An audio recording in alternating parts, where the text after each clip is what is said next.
Hey Sportsballers, welcome to the second episode of the Learn Sportsball Show. I'm your host, Austin Goss, and today is the last day you'll know nothing about football.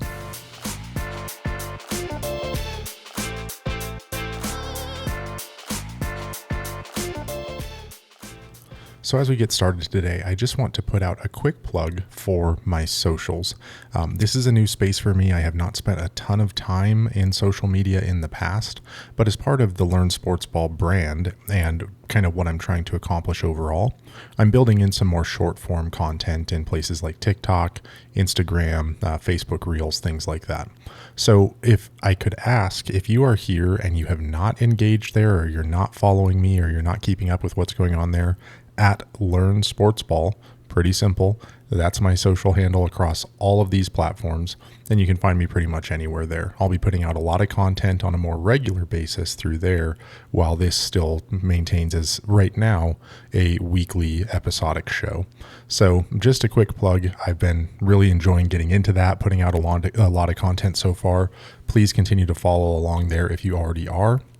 And if you're not, one of the best ways you can support me is by doing exactly that. Go to those socials, like the videos, follow what's going on, and keep up with where I'm at in that space.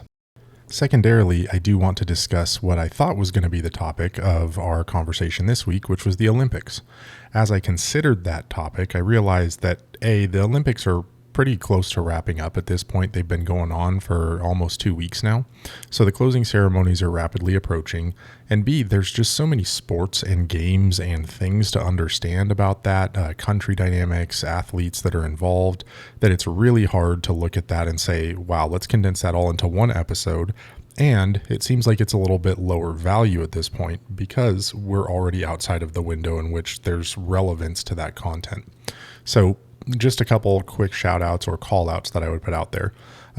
If you haven't seen the men's 100 meter dash and the photo finish there where Noah Lyles took gold for the U.S., I recommend watching that.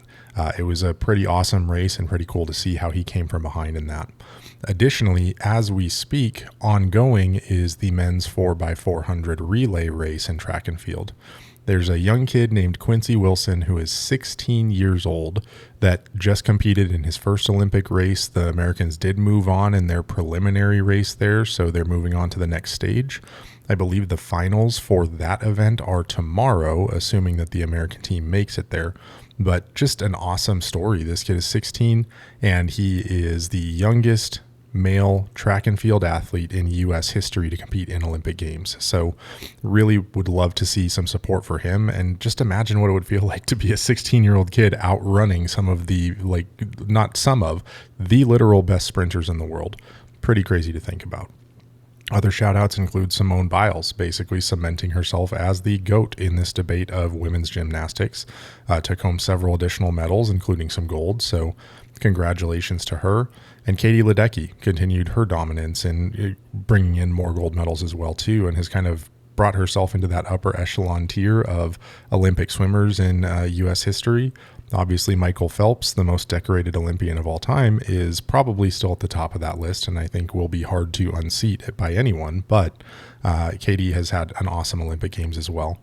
There's a ton of other great stories. There's a ton of other stories that don't just involve American sprinters or swimmers or whatever, but those are some highlights that I wanted to call out that I think you guys should definitely check out.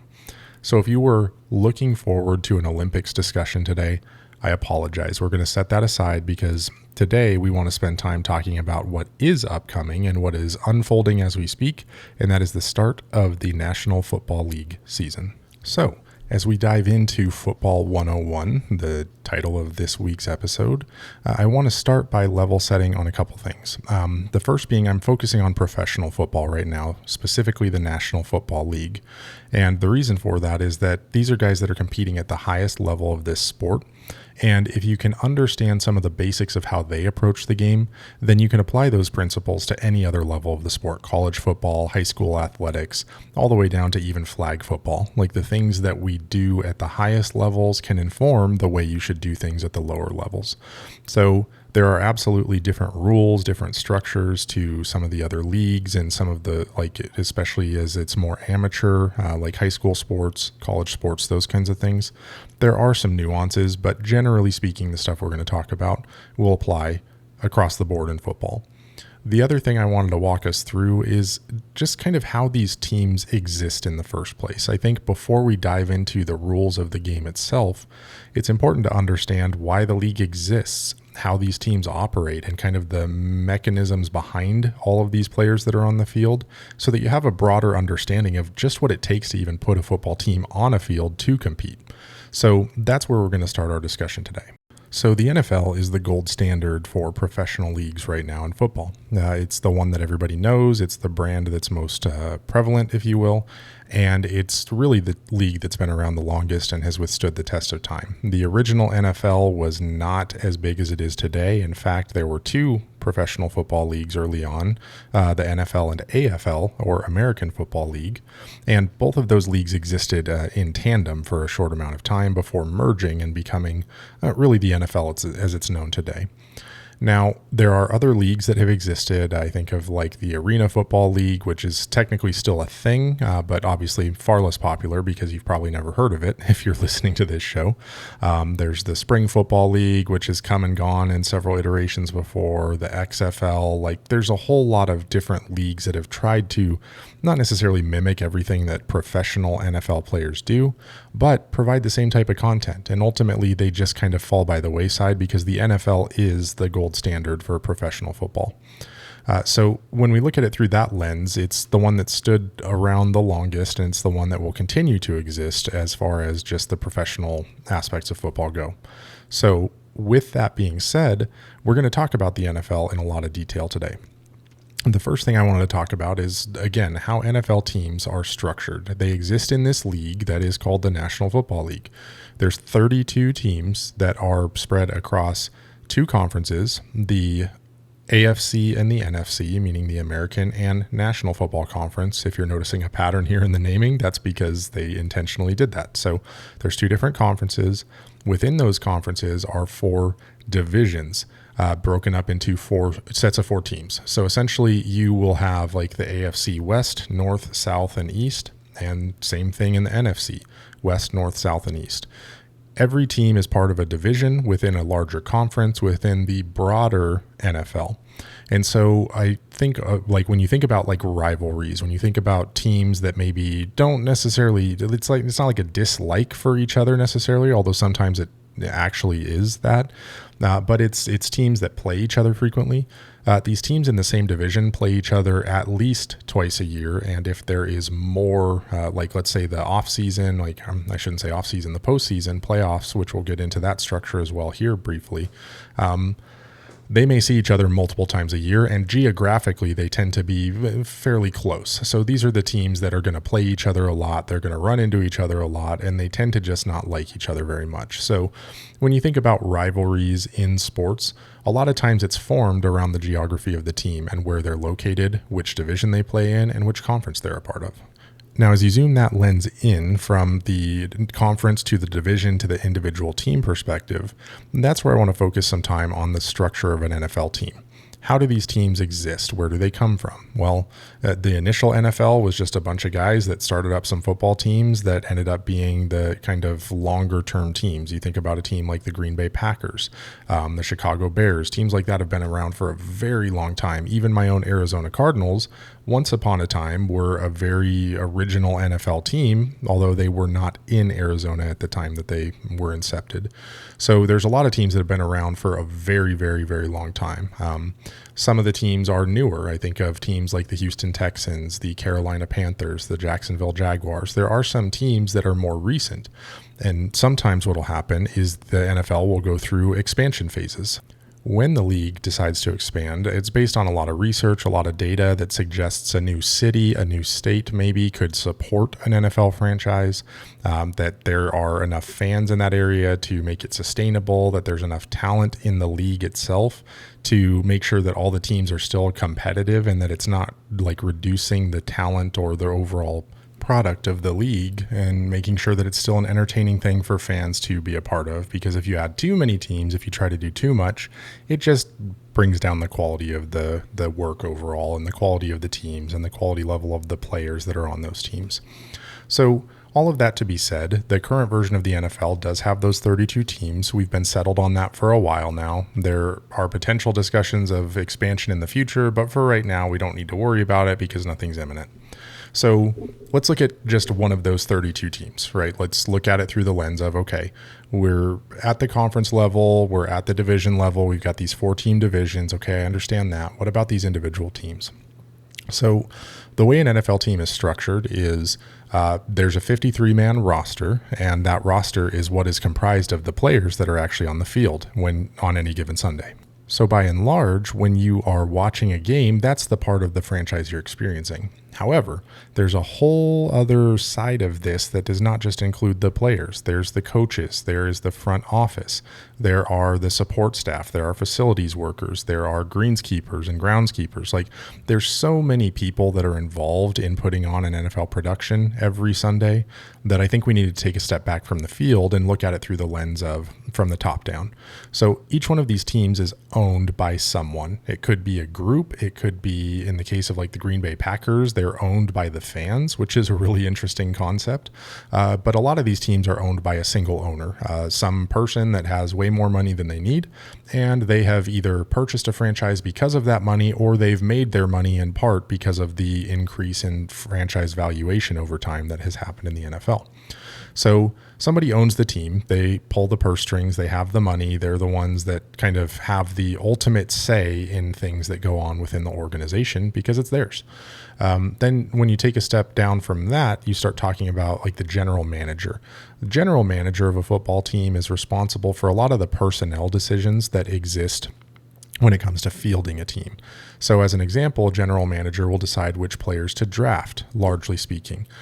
They will decide which players should be a part of the team through things like free agency, where they can sign a player that is available to be signed by any team, so long as they have the money to do so within the NFL rules. That general manager is supported by a very robust group of scouts, of vice presidents, player personnel expertise, like a whole lot of organizational people that are designed, or rather are there and exist for the purpose of helping the team understand who are the best players and who do we want to bring into our franchise. That could be more than just a skill set discussion, right? Some franchises will choose to put a premium on the caliber of person you are, on your leadership skills. So you may be a really good player, but the front office may decide, you know what, we don't want you on our team because you've got a history of legal issues or your attitude is not the type that we want. So there's a broader culture that exists within these organizations that really starts at the top. It starts with that general manager and their vision for the organization as they build out the roster. And they even come down to hiring things like coaching, right? The head coach, offensive and defensive coordinators. All of those people are ultimately hired at the kind of in the combination or discussion between the general manager and the owner about who is best to lead our team on the field. And as you can imagine, when you have 53 players in a regular season roster, there's a whole lot of guys to coach. There's a whole lot of things to be on top of. So even something as simple as the coaching staff, you don't just hire one coach. It's not like flag football when you're out there with your kids on a Saturday morning and they're all running around like crazy. There's 10 kids, there's not a whole lot of structure, and there's only one person kind of overseeing that. NFL teams have really robust coaching staffs. They have interns that support that. They have like video review people. There's just so much that goes into even that, where a coaching staff is going to be comprised of multiple people. There's going to be coaches for each position group. There's going to be coaches for the overall team. The head coach is really the most recognizable figure on the coaching staff in any NFL situation because they're the ones that have the final decision for the on-field play. They make decisions about who plays. They make decisions about what types of plays are going to be run. They help set strategy for the broader their team on how they're going to go out on any given Sunday and perform and execute and what their approach and game plan are going to be. And then, of course, that cascades down as well. And then you've got the players. 53-man roster sounds like a lot of people. Spoiler alert, there's only 11 players on the field at any time for one team, 22 in total, obviously representing both teams that are in that game. So when you have 53-man rosters but only 11 on the field at the time, the reason for that is largely because of specialization of these athletes. So many of these players focus specifically on one job that they do very well. It could be your quarterback. It could be wide receivers. It could be a lot of different positions, and we'll talk about some of that positional breakdown a little bit later in this episode.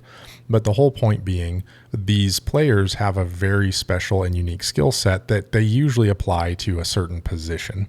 And so you're not going to have a player that plays every snap or every play in a game on both offense and defense and special teams.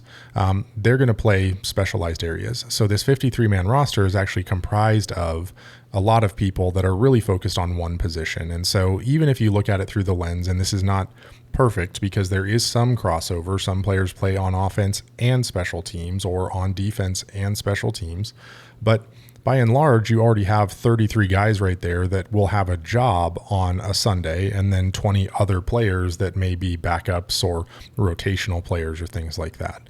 So there is a need for this, especially when you consider the injuries that exist, just the grind of an NFL game and how much energy you have to expend. So a lot of times what will happen is some of these players will just be rotated in and out as the game goes on so that people can remain fresh and not be too overwhelmed, too tired as the game proceeds. So that gives you a little bit of an understanding of the basics to get to an NFL regular season roster. Now, part of the reason why I wanted to start here is the preseason is going on. Training camp is wrapping up for a lot of these teams.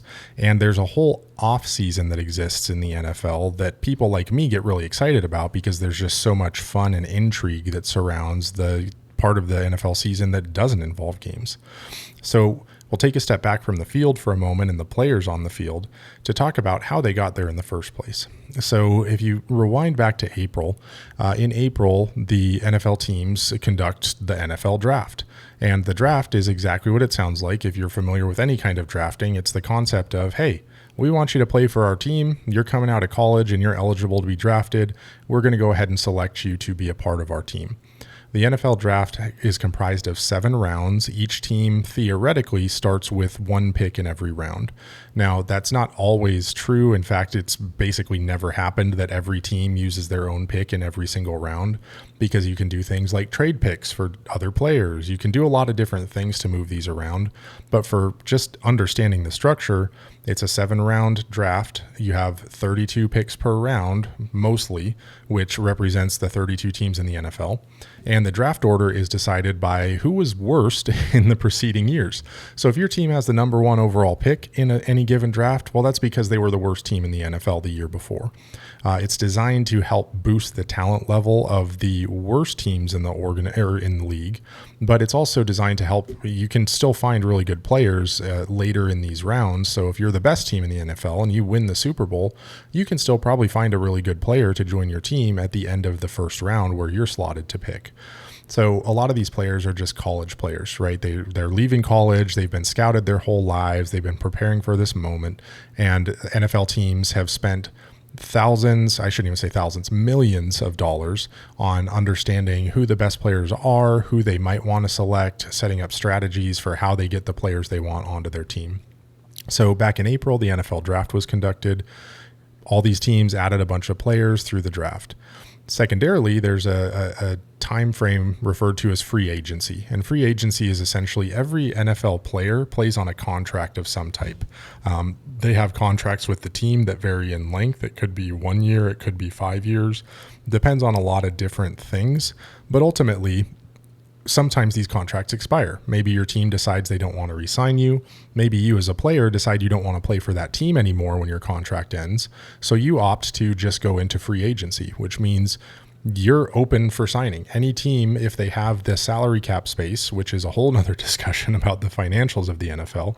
But the basic concept is if you have the money to sign a player, then you can go sign that player in free agency. So some teams will spend a lot of money in free agency to boost their roster, to find established NFL players that they can bring in with the money that they have to spend on these players. So ultimately, players end up in the NFL primarily through two mechanisms, either the draft or through free agency, or undrafted free agency even, which is where college players that maybe were not good enough to get drafted in one of those 7 rounds, but are good enough to kind of get a look as the teams start to prepare for the next season. They might end up in the league through undrafted free agency and kind of making their way in through other ways. But by and large, you're going to be drafted out of college if you're playing in the NFL, or you might make your way in from one of those auxiliary leagues if you're performing particularly well and say like the XFL or something like that. So with all of that said, all of that is a lead up to the start of the true NFL season, which starts with training camp. And training camp is exactly what it sounds like. You get your team together, everybody on the roster, and you practice and you start training and you start figuring out what you have. You evaluate your talent, you watch guys play on the field, and you figure out kind of what your team's going to look like. Now, training camp is a really fun time for my family because what we like to do with the Cardinals is the Cardinals hold what's open practices. Essentially, you can go to some of these training camp practices and actually watch this process unfold. What's really fun about it is that oftentimes the players will be out there signing autographs and stuff after the practices. So, selfishly we go because we like to, have a conversation with these players, get some memorabilia signed, stuff that we can keep around. The office that I'm recording out of right now has a lot of NFL memorabilia from my jaunts to training camp over time, and some of my favorite players that have ever played for the team. We've gotten their autographs through that. So if you're looking for a way to go experience the NFL kind of process without necessarily going to a full-on NFL game and paying all that money, training camp practices are free to attend, at least for the Cardinals, and it's probably true for every other organization. So you don't have to pay anything to get in. You can just go and enjoy it and see more of the process and the behind the scenes of this stuff. The other thing that's cool about training camp is when you start, training camp signifies really the first of organized activities that the team is going to go through and actually have a really robust practice around. They have other things like on the field activities, organized team activities that precede this, but training camp is really a ramp up to get started for the season. And because of that, they have a much larger roster size. There's 90 players that are on the roster when training camp starts. And you're probably saying to yourself, well, Austin, you just told me a few minutes ago that there's only 53 players on an NFL roster. That is true when the NFL regular season starts. You have to have only 53 players on your team. But when you start training camp, to account for injuries, to account for talent evaluation, to get a better understanding of what you want your group to look like, the NFL allows 90 players to be a part of that training camp process. And then they go through various cut phases where you release some of those players from your team as you get closer and closer to the true NFL season. So training camp is a really fun time to understand what's going on. Now, with NFL franchises, a lot of times you have your core group of players. You have players going into training camp that this person is a star. They're our best player. We're certainly going to keep them around, and we don't really have any questions about what their talent level is or what their ability to produce at this level is. So training camp is not usually focused on the highest caliber players on your team. Yes, they do go through that process. They do practice. They do run plays with the team. But the coaching staff, the general manager, all of those people that are involved in the production of an NFL team are really looking at those guys that are on the fringes, or maybe trying to figure out positional battles. Maybe there's a couple players that are both really, really good at the same position. And so they're trying to figure out, well, who is our starter or our primary player at that position versus who might be a backup or a secondary player at that position. Now, those are referred to as positional battles, and that's the kind of stuff that gets hashed out in training camp, and you start to get some more clarity. In the NFL, they refer to it as once the pads go on. Training camp is the first time you can actually start hitting some people and start playing what resembles real football. So you get a much better feel for how these guys perform, not just in shorts and a t-shirt. All of that to say, for these fringe NFL players, and not necessarily fringe, but players that are maybe on the periphery of a roster of that 53-man discussion, this is a vital time for them to go out there and prove themselves. So those guys that are maybe on the verge of getting cut versus making the team, they're going to be putting all-out effort out there. They're going to be leaving it all on the field as much as they can to show to this coaching staff, to show to the front office that they deserve to be one of those 53 guys that plays for the team on a Sunday. So there's a lot of competition. It gets pretty heated. A lot of times you'll see infighting within teams during training camp because, as you can imagine, professional athletes are incredibly competitive. There is some aggression involved in the game of football. And when you keep playing against the same people every single day, which training camp is that, you're competing against, even though they're your teammates, you're seeing the same person across from you on every single play, every single day. And as you can imagine, there's trash talk, there's a little bit of back and forth, and sometimes that boils over. So even in same team situations, you'll see frustrations kind of vent up over time. But ultimately, it's usually pretty straightforward. The other thing to keep in mind is that training camp is not designed to be this all out, go as fast as you can all the time, 100% of the time. Like, you don't want to wear your players out for the season. You don't want everybody to be really in the, like, just too tired or injured or whatever. So there are some things that are built into this process as well to protect player health. As I talked about with like your star players, those players that you know are just going to be a part of your team going forward no matter what. You're not going to have the like heaviest load on those guys. You're not going to ask too much of them because really you want them to remain healthy for when the games start to count. As we emerge out of training camp into the preseason, this is where you start having those games against other NFL teams. And that's what's happening in real time now. The preseason is started for the NFL season. And the preseason is only 3 weeks. It used to be 4 weeks, but in the name of player safety and just the interest of the league itself, they opted to take one of these preseason games and convert it into a regular season game. So the preseason games don't really count, but they are an opportunity for you to continue to evaluate your talent in an actual NFL game. And so you're watching your team play. A lot of times these really good players that we've talked about, they may not play very much, if at all. Some players are held out of the preseason entirely because the coaching staff is so confident in their ability to perform that they don't need to see them do it in a practice game, if you will. So ultimately what happens in the preseason doesn't matter, aside from anything that might impact your team during the regular season. So if an injury does occur, right, like that can absolutely impact or even derail your season depending on the importance of that player, which is why it's often used as an extended arm of training camp where you're just continuing the player evaluation process. And for the same reasons, preseason games are really important for those guys that are on the edge of that roster discussion again. They're out there trying to prove to the team again and consistently why they deserve to be a part of the team moving forward into the regular season. So it's not the most competitive games. A lot of times it's backups or, the backups to the backups that are playing these games. And so the quality of product is not always what you'd expect from an NFL game. And that's because really you're not looking at the absolute best players. Now, I think it's important to level set when you only have 53 standard players on an NFL roster and there's only 32 teams in the NFL. Some quick math tells you that's about, 1,500 or so players that are on an NFL roster in any given season. That represents a very, very, very small size or sample size of the entire U.S. population. So when you look at it through the lens of like even those people that are maybe the next 1,500 that are on these training camp rosters that aren't the absolute top echelon, they are still orders of magnitude better at this sport than any of us could ever hope to be. And so the bottom line is, even though you're watching what might be a watered down product because they are not the absolute cream of the crop, it's still really good football to go out and watch. And there's less pressure because it is that preseason game. Coaches are trying stuff out. They're holding back some of their strategy for the season, and they're really evaluating the talent on the field. So it's a really fun time to get into the game and just kind of watch players play that are really competing for their actual jobs. They're not guaranteed to be in this league if they're competing hard in preseason like that. So something to keep in mind as you watch these games is that a lot of these guys are really out there auditioning to continue to stay in the NFL.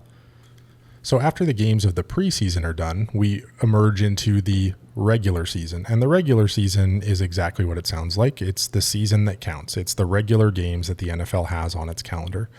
The regular season is a 17-game, 18-week schedule. There is one bye week, and a bye week is simply a week that your team does not play one of those scheduled games. So some teams kind of treat it as a rest week. Some teams may not, but it really signifies the week that you don't have a game during the NFL season.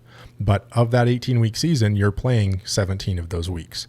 Most NFL games occur on Sundays. There is Sunday night football, Monday night football, Thursday night football, and there's even been some Saturday football in recent years. So like it's not broadly that every team always plays on Sunday. There are always teams that play on other days during the week, but most of the NFL schedule unfolds on a Sunday. So as you emerge into this season, your hope is that your team, through training camp, through preseason, you've identified the best talent, you have prepared your team well for what's going to happen in the NFL regular season, and from minute one, you are ready to compete and go out there and play well. Because there are only 17 games in the regular season in the NFL, every single game is of such high importance. If you start out 0-3 or 0-4 in the NFL, it's really hard to recover from that when you think about things like making it to the playoffs and competing for a championship. Because there's so few games, every game matters that much more. You contrast that with seasons like the National Basketball Association and their 82-game season, or the Major League Baseball season with 162 games. Any one of those individual games is probably not going to make or break your season, whereas in the NFL, that could absolutely be true, especially when a lot of teams that are really good, they're not going to end up winning all 17 of their games. There's still going to be games that they lose, and so it's not like you have a lot of teams going 17-0 or 0-17 in these seasons. Usually, the good teams tend to win 10-plus games. The bad teams tend to win, 4, 5, 6 games. And so a lot of these teams are huddled around the same area in like this, kind of 6 to 12 win range, where one game is going to make a big difference in how you finish the season, whether you're competing for the playoffs and a championship position, or if you're competing for like the first overall pick in the draft. So it's really important to consider how much each game matters when you're in the NFL. And finally, before we dive into the rules of the game itself, and now that we're getting onto the field in games that count and talking about how they actually play the game, I want to talk about the postseason, which in the NFL, everybody knows about the end of the NFL season because the Super Bowl is the championship game for the National Football League. So this is the game where the two theoretically best teams, or the teams that made it through the playoffs and made it through the regular season with the best records and kept winning consistently, they're competing for the chance to win the trophy that year. And because the Super Bowl is such a cultural zeitgeist moment where there's always a halftime show and ads, and it's so much bigger than just the game itself, most people are aware, okay, this is the end of the NFL season because the Super Bowl is happening. So the lead up to that is preceded by this 17-game regular season. And if you're good enough and if you play well enough in that season, you're playing in these single elimination games in the playoffs where every week you continue to play until you lose. And at the end, there's only one team left. And so the playoff structure, it's basically conference against conference. So you have the AFC and the NFC competing to find the best team in each of their conferences. So you'll have a winner, as we go back to the beginning of this episode, talking about the divisional structure. You'll have a team that won the AFC West and the NFC North, etc. So there's 8 teams that are divisional winners that are guaranteed to be in the playoffs.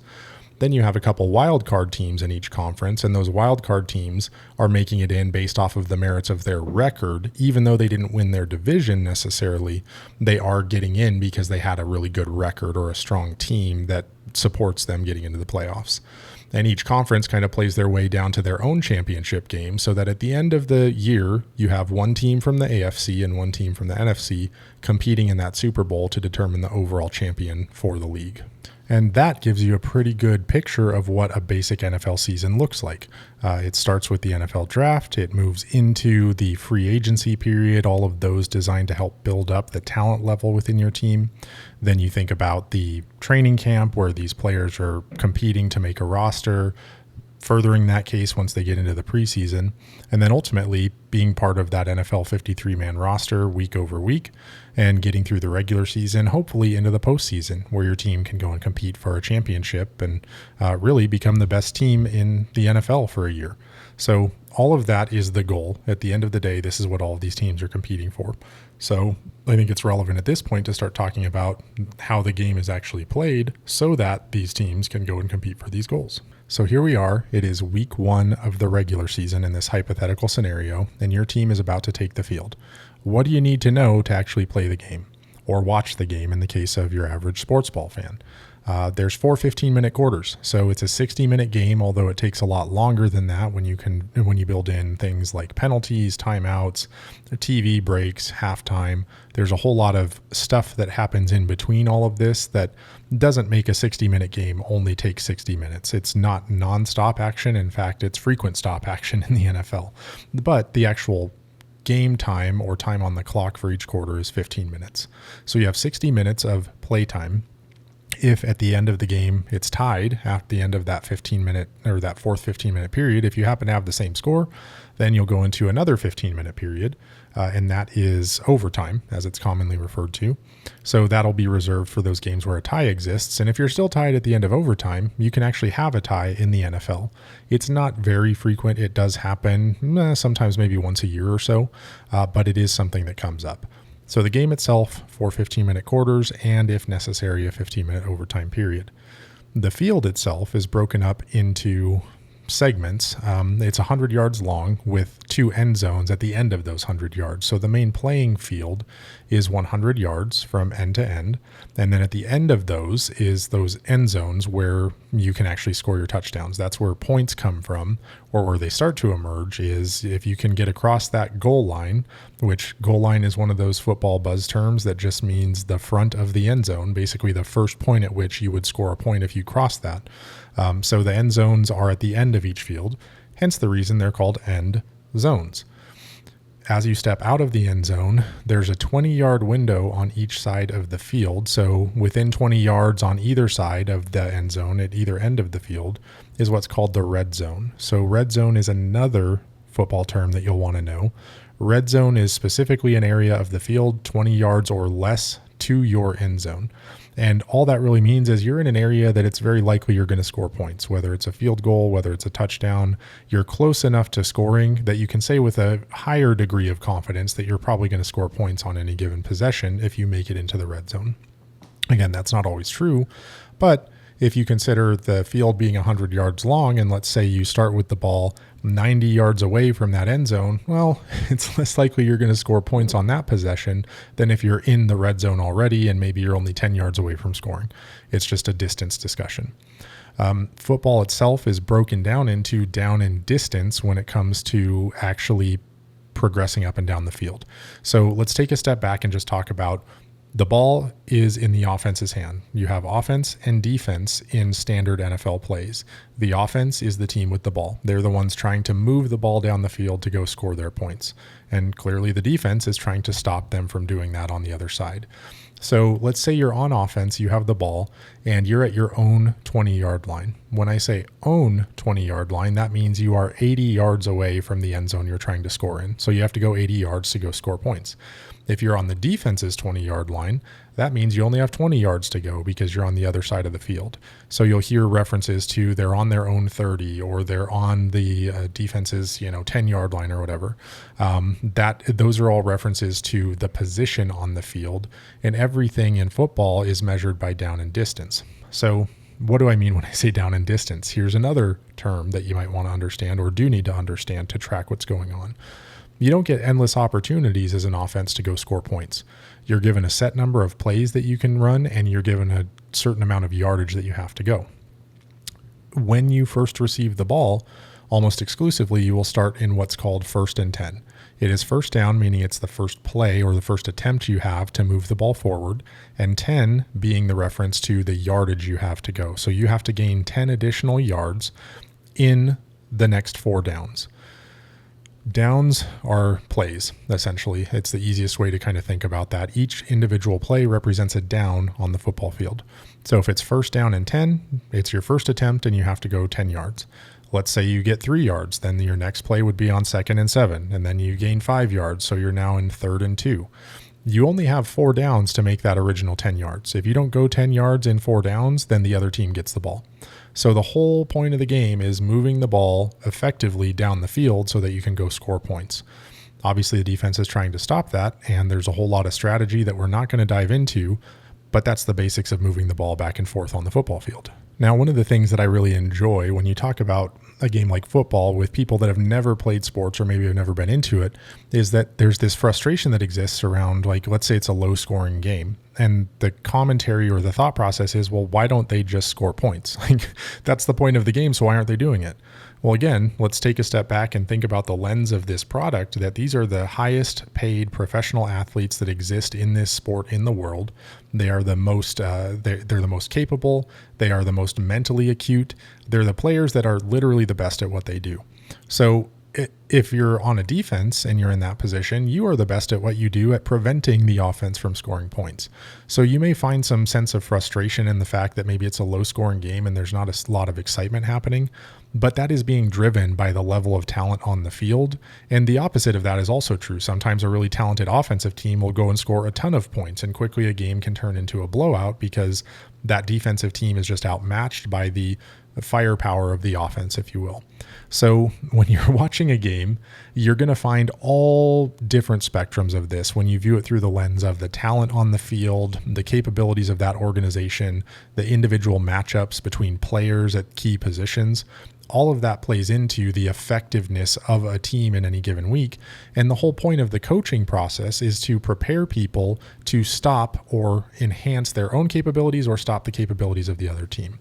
So don't find yourself getting frustrated, but really try to understand or look at, well, okay, if you haven't scored a lot of points, then it's maybe reasonable for me to infer that either the offense is not playing very well or the defensive team is particularly good at stopping whatever the offense is trying to do. And you can imagine how much strategy goes into all of that, from a position to position level, all the way up to the macro team level. Like, there's so much strategy that goes into that. Suffice to say, scoring points is not as simple as it may seem by just saying you go score points.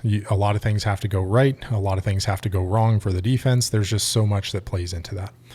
All of that to be said, the offense and defense are on opposing sides of the ball, and the whole point of the game is to prevent the other team from scoring if you're the defense and to go score points if you're the offense.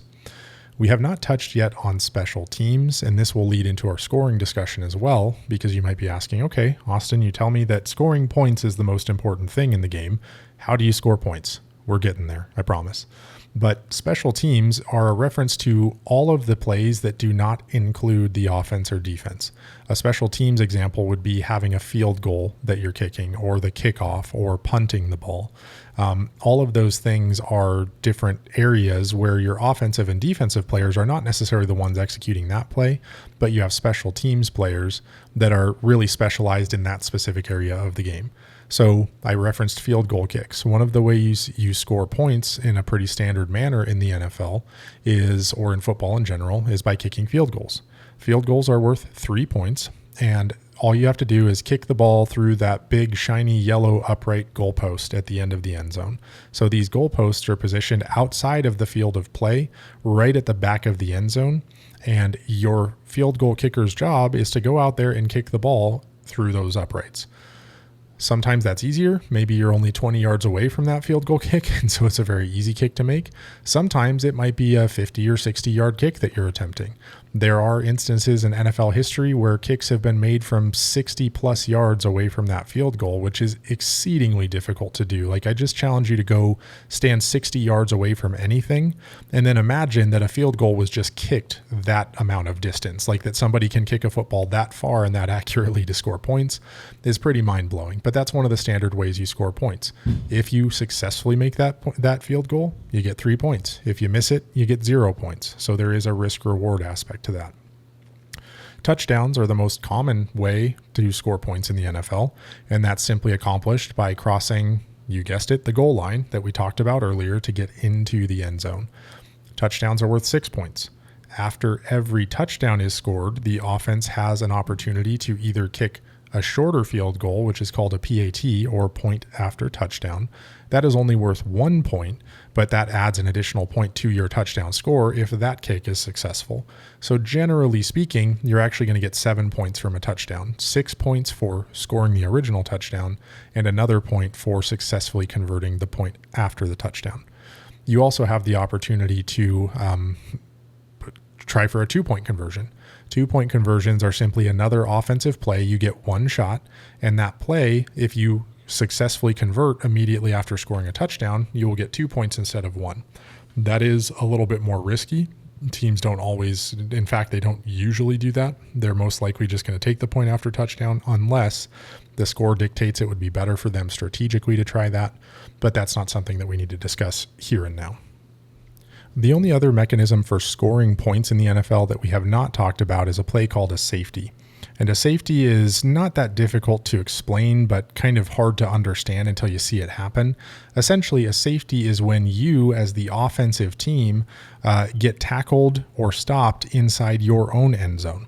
So to illustrate this point, let's say it's a play and the kickoff was really great, or there was some kind of snafu that happened, and you start with your ball on your own 2-yard line. So you're literally only 6 feet in front of your own end zone and you have 98 yards to go.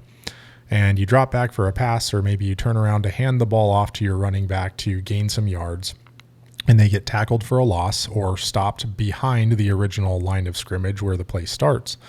Then if you get tackled in the end zone there, you're going to be giving up 2 points to the opposing team, and you got to kick the ball to them. So it's not a great play to have happen to you, and it's not terribly frequent as a result, but it is something that you'll see from time to time. So there are opportunities for points to be scored that are not touchdowns or field goals or points after touchdown or 2 points conversions.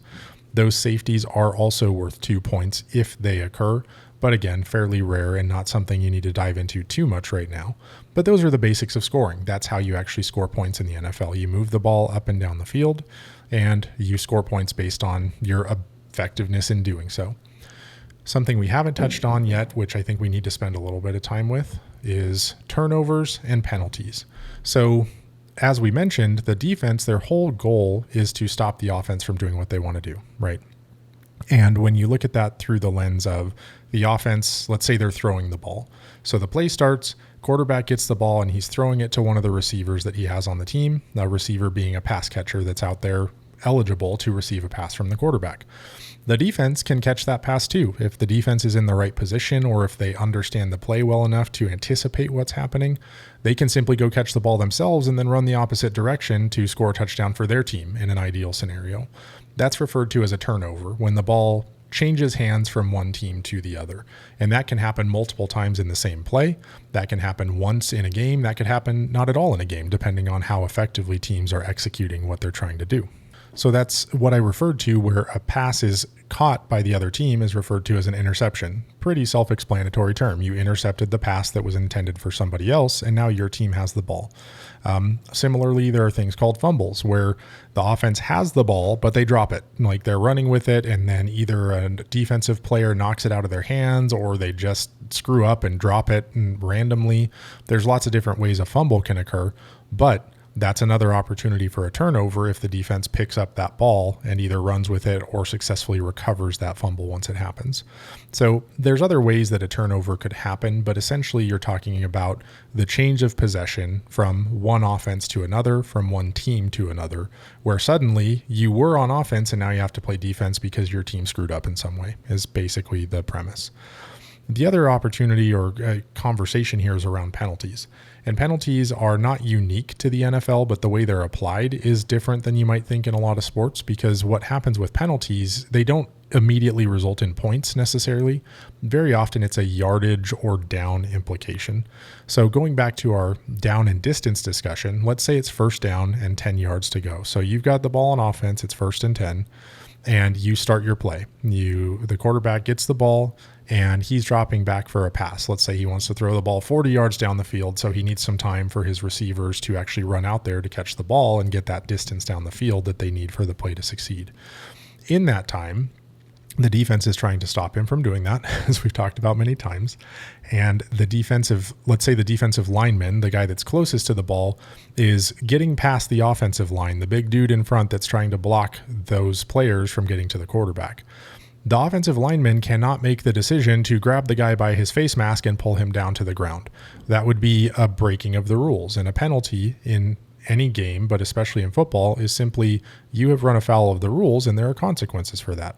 So if that offensive lineman decides I'm not going to be able to block this guy unless I grab him by his face mask and pull him to the ground, there's going to be a 15-yard penalty associated with that. And now your team is not going to be in 1st and 10 anymore. It will now be 1st and 25 because we've added those 15-yard penalty yards to the 10 yards you already had to go, and we're replaying the down as a result of that decision that the offensive lineman made. So as you can understand, if you are penalized a lot, you're going to find yourself constantly moving backwards as opposed to forward. And clearly, as we've talked about already, when the goal of the game is to move the ball up and down the field, you do not want to be moving backwards. That's generally going to put you in a bad position to play well that day. So that is one example of many, many different penalties that can occur. But the easiest way to think about a penalty is somebody broke the rules and now there has to be a consequence for that, either by a loss of down or by yardage being removed or taken away from the team that committed the penalty. All right, so here we are. We've covered down and distance. We've covered the length of the field. We've covered how points are scored. There's so much more that I'd like to dive into that I think I'll reserve for another episode as the NFL regular season starts up, which is maybe some more around the strategy, some of the players that are on these teams, some of the rivalries that exist, right? Like things to watch out for in a standard regular season. But if you're just looking to get into the game, understand what's happening on any given Sunday, this is a pretty good template for the basics of the game. If you can understand and grasp things like offense and defense, like how turnovers occur, how points are scored, where penalties might happen, you're well on your way to being able to understand how the game is actually being played and start to dive a little bit deeper into the strategy of that. So I think that's a really good place to stop this episode. We're already 45 minutes plus. Man, time flies when you're having fun. I really love discussing these things, if you can't already tell. And so I've got a whole lot more content that we can discuss around the NFL, around football. Would love to hear your feedback about that. So please, if there's anything that you have not heard today or that you haven't heard me reference that we might talk about in the future, you can feel free to reach out to me. Again, my socials are at Learn Sportsball across all platforms. You can reach out to me there. Some of you may have my personal cell phone number, so feel free to text me, call me if you have any ideas that might improve the quality of what I'm discussing here for you. And with that, I'm excited to wrap up episode 2 of the Learn Sportsball show. As a preview, next time, still TBD about what exactly we're going to be discussing, but I suspect it will be a deeper dive into another sport of my choosing. So stay tuned if you want to learn a little bit more about a mystery sport to be determined on the next episode of the Learn Sportsball show. Again, my name is Austin Goss. I appreciate your time today. Thank you for listening and keep sportsballing.